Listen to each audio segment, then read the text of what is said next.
Hello everyone, welcome back. This is part 4 of chapter 14, Chemical Effects of Electric Current. In this video, we will discuss about electroplating.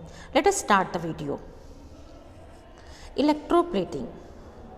You know that a brand new bicycle has shiny handlebar and wheel rims. आप जानते हैं कि एक brand new जो bicycle होती है उसके handle bar जो है वो और व्हील रिम्स जो होते हैं वो शाइनी होते हैं, एकदम से चमक रहे होते हैं. However, if these are accidentally scratched, the shiny coating comes off, revealing a not so shiny surface beneath.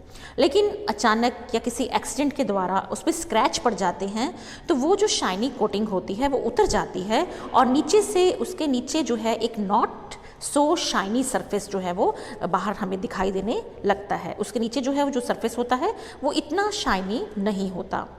You might have also seen women using ornaments which appear to be made of gold. आपने देखा होगा women's इस तरह के ornaments पहनती हैं which appear to be made of gold, जो देखने में ऐसे लगता है कि गोल्ड के बने हुए हैं.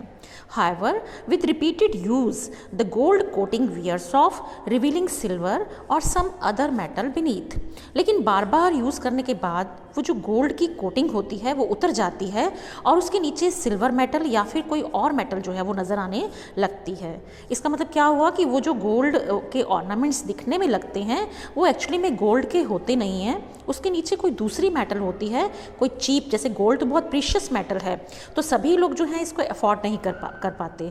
तो ऐसे में क्या होता है, एक चीप मेटल जो होती है उसके ऊपर गोल्ड का जो है वो पॉलिश चढ़ी हुई होती है जिससे वो दिखने में तो गोल्ड की तरह लगती हैं ऑर्नामेंट्स, लेकिन एक्चुअली में वो सिल्वर या फिर किसी और मेटल के बने होते हैं और इस तरह से सस्ते पड़ जाते हैं, वो ज़्यादा महंगे नहीं होते हैं. तो इस तरह की ज्वेलरीज जो है वो आपने देखा होगा वुमेन जो है वो वियर करती हैं. और इसी तरह से साइकिल के केस में भी जो ऊपर का शाइनी सरफेस है वो एक्चुअली में दूसरी मेटल होती है और नीचे जो है यूज़ की हुई मेटल जो होती है वो दूसरी या आयरन होता है और आयरन के ऊपर जो है वो शाइनी सरफेस जो है किसी और मेटल का जो कि स्क्रैच फ्री होती है और देखने में भी अच्छी लगती है, जैसे कि क्रोमियम मेटल की कोटिंग जो है वो नीचे आयरन के ऊपर कोट की हुई होती है. तो इस तरह से ये ऐसे प्रोसेसेस आपने ज़रूर सुने होंगे या देखे होंगे. In both these cases a metal has a coating of another metal. तो दोनों ही केसेस में एक मेटल के ऊपर दूसरी मेटल की परत चढ़ाई हुई होती है. Do you wonder how a layer of one metal can be deposited on top of another. तो आपको ज़रूर हैरानी होगी किस तरह से एक मेटल के ऊपर दूसरी मेटल की परत चढ़ा दी जाती है. Well, let us try doing it ourself. इसे हम खुद ही करके देखते हैं. इसके लिए हम करेंगे activity 14.7. We will need copper sulfate and 2 copper plates of size around 10 centimeter cross 4 centimetre. तो इसके लिए हमें क्या लेना है, हमें कॉपर सल्फेट का सॉल्यूशन लेना है. आपने देखा होगा जो कॉपर सल्फेट का सॉल्ट होता है वो ब्लू कलर में होता है. तो हमने लेना है इसी साल्ट को वाटर में डाल के हमने इसका सॉल्यूशन बनाना है. तो हमारे पास आ जाएगा ब्लू कलर का कॉपर सल्फेट का सॉल्यूशन. तो हमने कॉपर सल्फेट का सॉल्यूशन लेना है and 2 copper plates of size around 10 centimetre into 4 centimetre. और हमने 2 कॉपर की प्लेट्स लेनी है जिनका साइज जो है लेंथ 10 सेंटीमीटर एंड ब्रेथ जो है वो 4 सेंटीमीटर होनी चाहिए. Take 250 ml of distil water in a clean and dry beaker. और हमने एक बीकर में 250 ml डिस्टिल वाटर लेना है. डिस्टिल वाटर क्या होता है, वो जो हम लैब में प्रिपेयर करते हैं जिसमें सॉल्ट्स नहीं होते हैं, मिनरल सॉल्ट्स नहीं मिक्स होते हैं, वो प्योर वाटर होता है, उसे हम कहते हैं डिस्टिल वाटर. तो हमने डिस्टिल वाटर लेना है.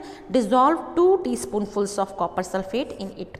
और इस डिस्टिल वाटर के अंदर हमने 2 teaspoonful of copper sulphate salt dissolve करना है जिससे ये बन जाएगा कॉपर सल्फेट का सॉल्यूशन और ये ब्लू कलर का हमारे पास सॉल्यूशन आ जाएगा कॉपर सल्फेट का. Add a few drops of dilute sulphuric acid to copper sulphate solution to make it more conducting.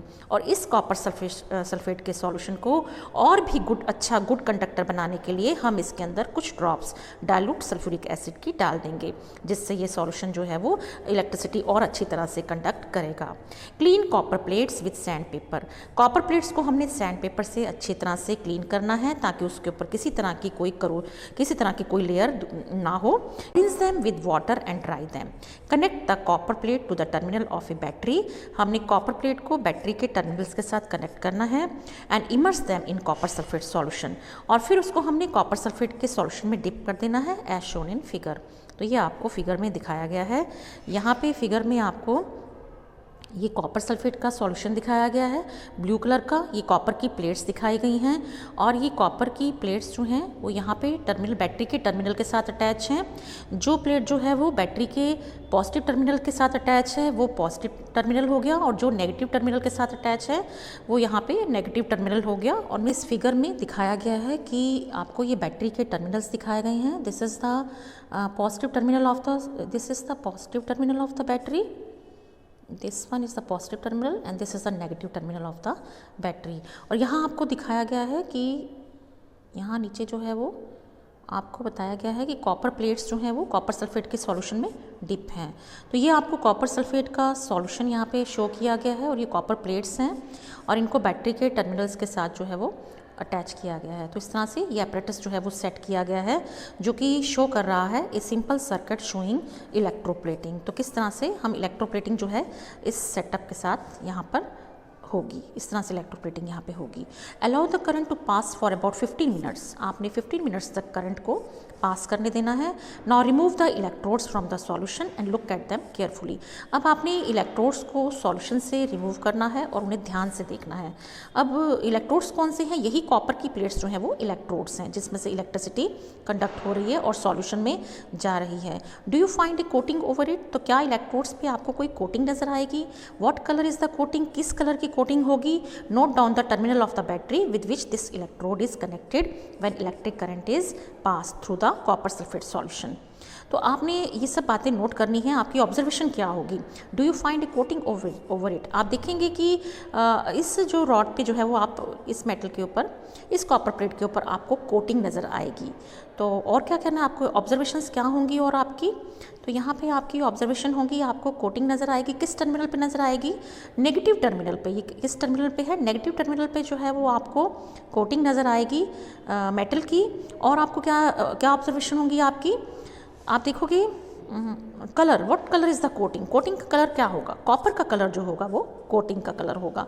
Copper का कलर जिस तरह से ब्राउन होता है, ब्राउन कलर की जो है कोटिंग आपको, रेडिश ब्राउन कलर की कोटिंग आपको नजर आएगी। Note down the terminal of the battery with which this electrode is connected. तो ये इलेक्ट्रोड बैटरी के कौन से टर्मिनल से कनेक्टेड है? नेगेटिव टर्मिनल से। When electric current is pass through the copper sulphate solution, copper sulphate dissociates into copper and sulphate. तो इस तरह से ये जो कोटिंग नजर आई है, ये क्यों नजर आई है? क्योंकि जब इलेक्ट्रिक करंट को हम कॉपर सल्फेट के सॉल्यूशन से पास करेंगे तो कॉपर सल्फेट जो है वो ब्रेक हो जाएगा, डिसोशिएट्स हो जाएगा, टूट जाएगा। किसमें? आयंस में, कॉपर के और सल्फेट के आयंस में टूट जाएगा। The free copper gets drawn to the electrode connected to the negative terminal of the battery. और कॉपर जो है वो कौन से टर्मिनल पे चला जाएगा? उस कौन से इलेक्ट्रोड के ऊपर जाएगा? उस इलेक्ट्रोड के ऊपर जाएगा जो कि बैटरी के नेगेटिव टर्मिनल के साथ अटैच है। And gets deposit on it, और वहाँ पे जाके डिपॉजिट होता चला जाएगा। But what about the loss of copper from the solution? लेकिन सॉल्यूशन में जो कॉपर का लॉस हो रहा है वो कैसे पूरा होगा? उस लॉस को कैसे पूरा करेंगे? तो उसको देखते हैं हम। From the other electrode a copper plate an equal amount of copper gets dissolve in the solution. तो जो दूसरा इलेक्ट्रोड है, जो कि दूसरी कॉपर प्लेट है, वहाँ से कॉपर निकल के जो है वो सॉल्यूशन में डिजॉल्व होता चला जाएगा। दस the loss of copper from the solution is restored and the process continues.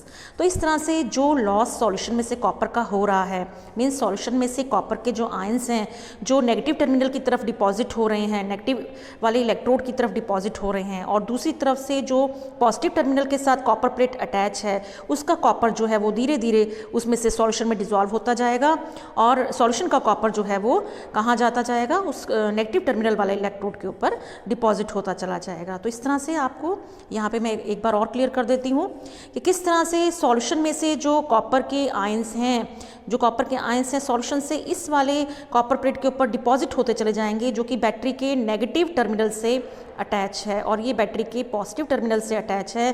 तो सॉल्यूशन से ये यहाँ जाते जाएंगे, और ये जो पॉजिटिव टर्मिनल के साथ जो कॉपर प्लेट अटैच है, यहाँ से कॉपर जो है वो सॉल्यूशन में डिजॉल्व होती चली जाएगी, और इस तरह से जो सॉल्यूशन में लॉस हुआ है कॉपर का वो भी पूरा होता जाएगा, और कॉपर मेटल जो है वो, ये वाली जो कॉपर है वो यहाँ पे जाके इस मेटल पे डिपॉजिट होती चली जाएगी। तो इस तरह से ये प्रोसेस जो है ये कंटिन्यू रहेगा। I hope it is clear to you now.